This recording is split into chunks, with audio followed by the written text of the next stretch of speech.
Hi guys, welcome to lesson 9-2. We're going to be graphing inequalities in two variables. On page 154 is where we'll start. So there's really just two things we're going to try to be able to do here. We want to graph on a coordinate plane the solutions of a linear inequality in two variables. We want to be able to take an inequality with two variables in it and get it graphed correctly. And then we want to be able to interpret that graph. That's the whole point of doing any graph. So starting place, the solutions of a linear inequality in two variables can be represented in the coordinate plane. So let's see how we do it. So it's important that you remember how to graph a line. So everything's going to be based on you already knowing that. So when a line is in y equals mx plus b, slope-intercept form, you need to know how to graph that y-intercept and then use the slope to find another point so that you can graph the line. So a couple things here before we get going. A line that separates the coordinate plane into two regions is called a boundary line. And that's where we're going to start when we're graphing inequalities in two variables. We're going to start with a boundary line. The boundary line divides it into two regions that are called half planes. So whether or not they look like equal halves, they are called half planes. So let's look at example A here. It says graph the linear inequality y is less than or equal to 2x plus 3. So step one is graph it like it was an equation. So the corresponding equation would be y equals 2x plus 3. Just treat it like an equation. The line you graph is the boundary line. So they found the y-intercept on 3, and then they used the slope up 2 over 1, up 2 over 1 to find some more points. So and then you can reverse it down 2 backwards 1, down 2 backwards 1, etc. So then you form that line, and that's called the boundary line. So that's where you start. Now, you want to test a point in one of the half planes. So either this side or this side. This is step 2. We want to test a point in either half plane to see if it's a solution of the inequality. So using 0, 0, this is the point they're choosing to test, 0, 0. And they're plugging it in. So what they've done is they're plugging it into that original inequality, which is y is less than or equal to 2x plus 3. So if we make this 0 and this 0, because we're using this point, xy, we would have 0 is less than or equal to 2 times 0 plus 3. That means 0 is less than or equal to, well, what we would get is 0 is less than or equal to 2 times 0 is nothing, plus 3 is 3. So 0 is less than 3. That is a true statement. So 0, 0 is a solution. Remember, solutions are values that make statements true. So step 3 says if the point you tested is a solution, which it was, shade the half plane in which it lies. So here's 0, 0. So we're shading that side of the line because this made it true. If a point on this side makes it true, then all of the points on this side of the line will make it true. If it wasn't true, if 0, 0 had come out false, we would have shaded this side of the line over here. So shade the half plane containing the solution point 0, 0 for this one. So a little tip, the origin 0, 0 is usually an easy point to test if it's not on the boundary line. You have to make sure that whatever point you're testing isn't on the line, or it's not going to give you information about which side is true. So a couple other things. A closed half plane includes the points on the boundary line. So that's when it has equal to, like this. That would be a closed boundary line. An open half plane does not include the points on the boundary line. So if you just had, here's an explanation. In example A, the solution set includes the points on the boundary line. So the solution set is a closed half plane, and that's because it had equal to in it. In an equality containing just less than or greater than with no equals, the solution set does not include the points on the boundary line, so the boundary line is dashed. If there's no equals, then you don't draw a solid line, you draw a dashed line, and that's called an open half plane. So this half plane here, this one's closed because it includes the line. The line is solid because it had equal to in the inequality. So that is a closed half plane. A lot of vocabulary here, and you want to own this stuff so you know what you're talking about. So for example B, it says graph x plus 2y is greater than 8. Well, we're not going to try anything fancy like that until we get it in a form we can graph, namely this form, y equals mx plus b, or it might be less than or greater than mx plus b. So first we're going to solve it for y. So we're subtracting x from both sides, so those cancel out. So you'd have, we usually don't write it like this, 8 minus x. We're going to write negative x plus 8 instead, like it shows on this line. So then we're going to have to divide everything by 2. So when we simplify that, we get y is greater than, we didn't divide by a negative, so it didn't flip. That's important to remember, we might need to. So we have negative 1/2 x, and then 8 divided by 2 gave us 4. So now we're going to graph the boundary line as if it was an equation. So the y-intercept is 4, so we'll put our first dot there. And we're going to go down 1 over 2 with our slope to find some more points. And if we go backwards, we'll go up 1, backward 2. Okay? And so the inequality uses the less than symbol. There's no equal to it. So it's an open half plane, so we're going to draw a dashed line. You need to make sure you understand when the line is solid and when it is dashed. This one is dashed. And then step 3 says, let's check the test point 0, 0, because it's easy. So remember, our inequality is y is greater than negative 1/2 x plus 4, or we could plug it back into this original one too up here before we solved it for y. That would work. But we're going to plug it in here. So they show it having 0 is greater than negative 1/2 times 0 plus 4. So that would say that 0 is greater than 4. That is not true.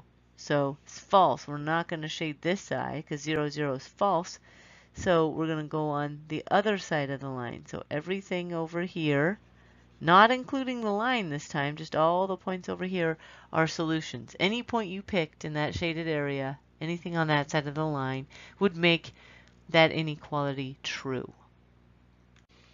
So we need to practice graphing some inequalities here. So I would like you to pause the video, make sure you solve them for y, and then put them on a graph in your margin. I'm going to do A there, B here, C here, and D here. But I recommend you don't just watch me do it. Okay.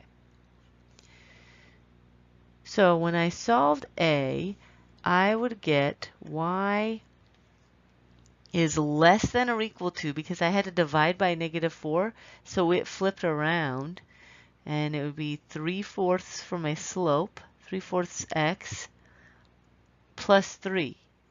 So if I graph that, x, y, I'd have my y-intercept on 3, and then I have to go up 3 over 4, and I could go backwards down 3, 1, 2, 3 over 4, 1, 2, 3, 4, like this. And then I'm going to draw my line. Now before I draw my line, I'm going to think about if my line is solid or dotted. And this one has equal to, so it's going to be a solid line. And then if I plug 0 in there, 0 is less than or equal to 3 is what I'm going to get. And that is true. So I'm going to shade everything on this side of the line. The side with the origin was true. So it would look something like that. Now for B, it's already solved for y, so y is less than 3x minus 2. So I'm going to start by putting my y-intercept on negative 2, and then going up 3 over 1. 1, 2, 3 over 1. 1, 2, 3 over 1. 1, 2, 3 over 1 to go backwards. And this does not have equal to, so I'm going to carefully make sure I don't draw a solid line. I'll have a dashed line. And 0, 0 would give me 0 is less than negative 2. That's not true. 0 is less than 3 times 0 minus 2. So that means 0 is less than negative 2. That's false. So I'm not going to shade that side. I'm going to shade this side of the line. All of the things on this side are the ones that are going to make it true. All right. for letter C, now I'm going to have to divide everything by -2 here. -2, -2. So I just divided by a negative. What's going to happen? It's going to have to flip, right? So I'll get y is less than. X term comes first, so x over -2 makes -1/2, or negative x over 2. That would be the fraction, because we don't leave negatives in the denominator. And then 6 divided by -2 is -3. So hopefully your isolating your y isn't giving you trouble. If that gives you trouble, ask me for practice, because I can give you a million of those to practice solving and graphing if you need it. So -3 is my y-intercept, down 1 over 2. If my slope is negative, make sure that your line's going down. All right, so let's see. Dotted line, dashed, because it is not equal to. And 0, 0, 0 is less than 0 minus 3. 0 is less than -3. That's not true. So I'll be shading not this side, because the origin did not make it true. So I'll be shading this side of the line.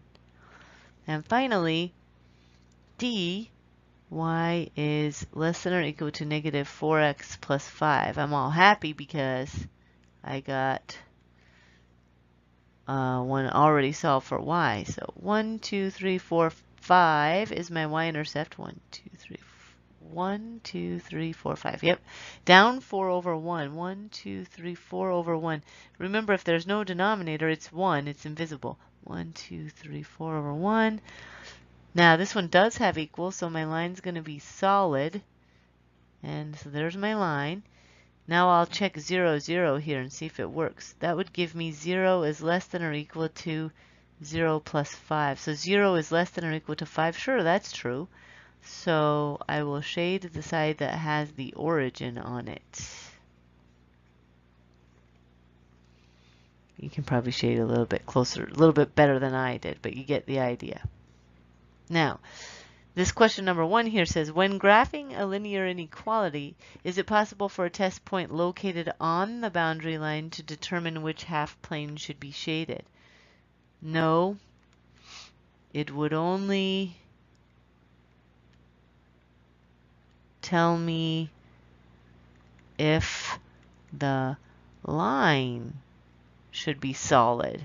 So if it's on the line, it would tell me if the line should be solid if it was true, or dashed if it was false, but it wouldn't tell me which side to shade. So number 2 says, Axel tried to graph the inequality 2x plus 4y is less than 8. He first graphed it, then he chose the point 2, 1, and used his result to shade above the line. Explain Axel's mistake and how he should correct it. Now this might be a little tricky unless you actually took the time to solve that and graph it. And it might be worth it to pause this and do that so you can really think this out. You see how I gave you time to pause it there? Did you do it? Did you do it? Did you go do it by yourself? Huh? Anyway, if you didn't, you might not know that this point 2, 1, if I plug that in, I would have 2 times 2 plus 4 times 1.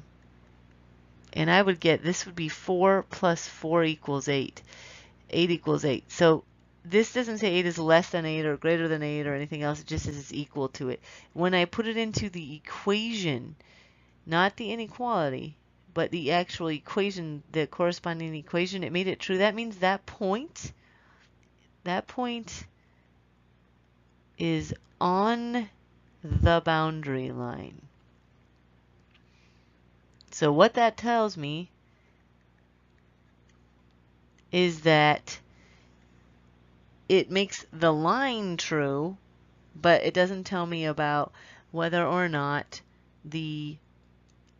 which side I should shade, whether or not the origin side or non-origin side will make the statement true. So we need to test a point not on the line to determine the half plane. Now, a point not on the line, if you don't have a graph, will be a point that doesn't make the equation true. That's either greater than or less than 8 when it comes out. You may need to think about that. If you have questions, make sure you ask them in class. All right, let's take a look at number 3 here. Axel and Anisa try a new plan in which they can upload no more than 350 terabytes per month. On the grids below, the x-axis represents the number of terabytes Axel can upload. So I'm going to name that Axel's allowable upload. Let's just say uploads in terabytes.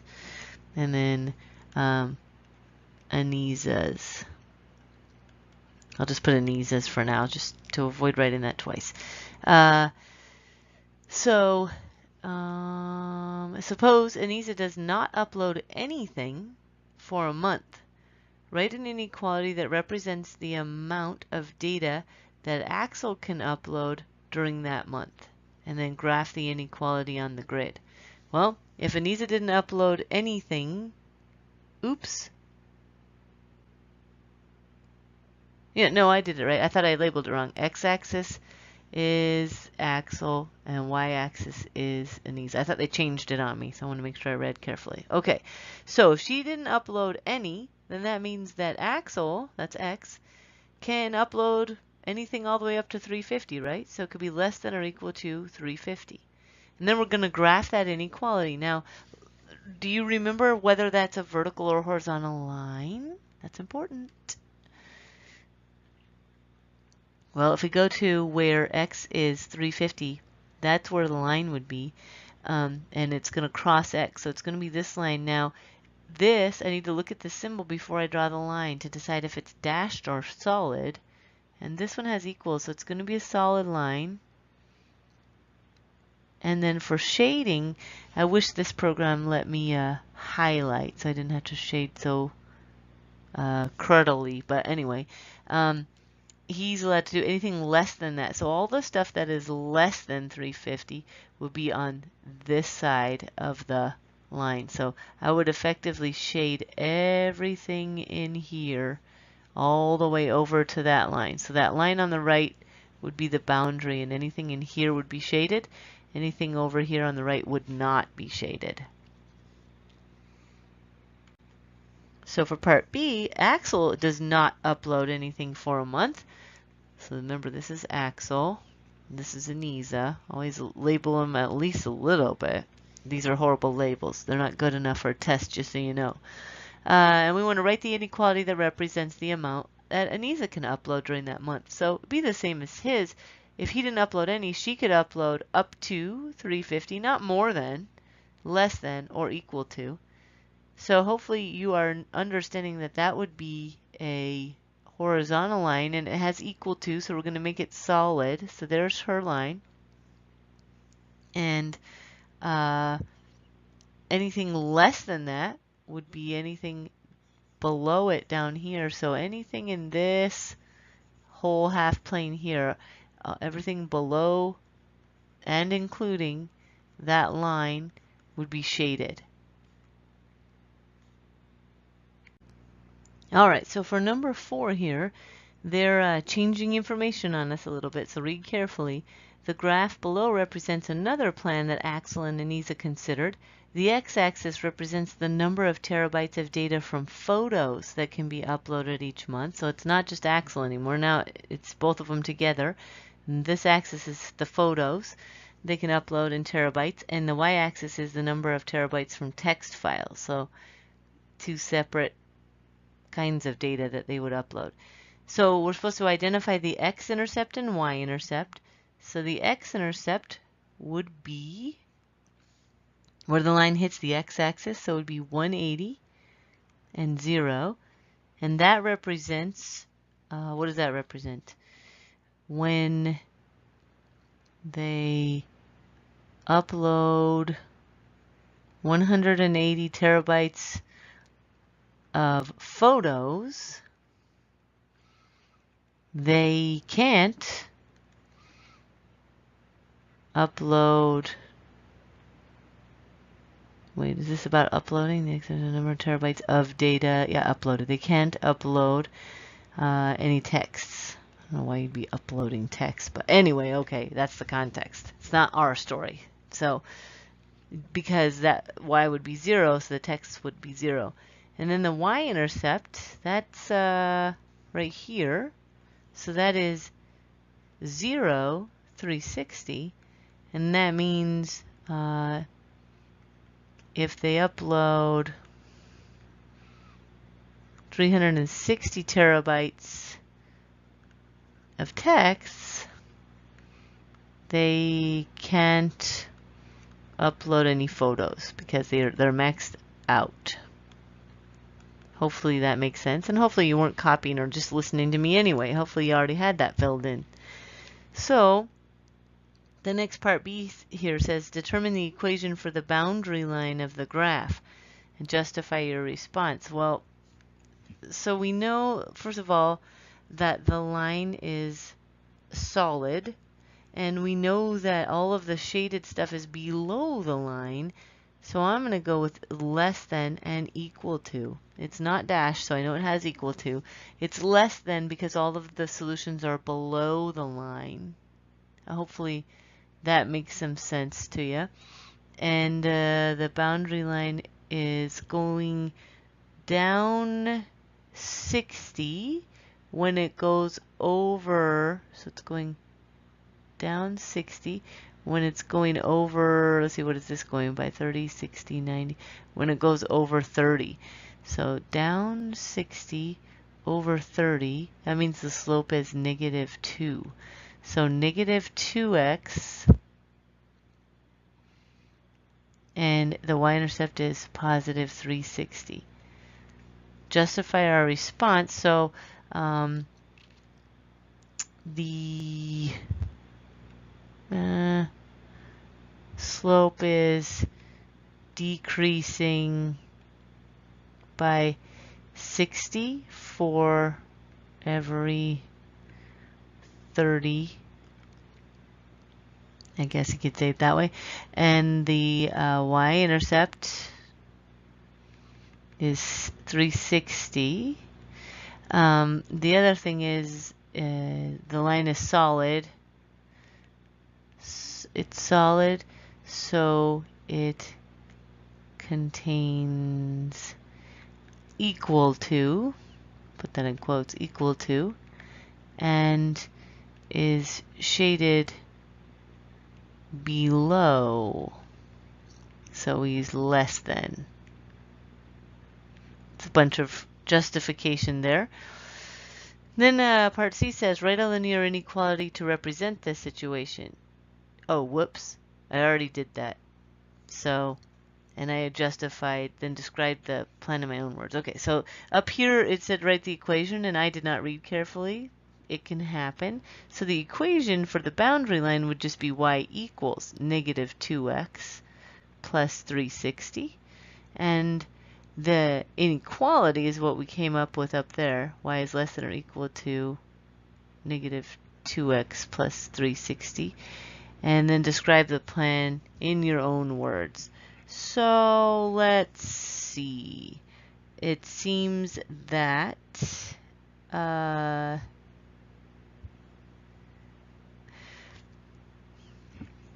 I guess it must be, let's see.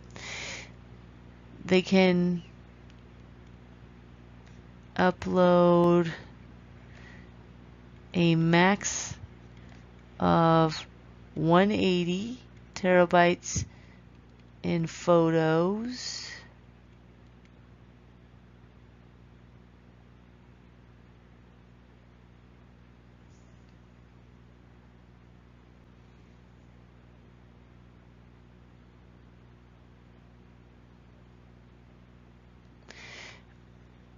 But the whole plan, the whole, let's see, the plan, let's see, the whole limit, I guess the whole limit of the plan is 360 terabytes.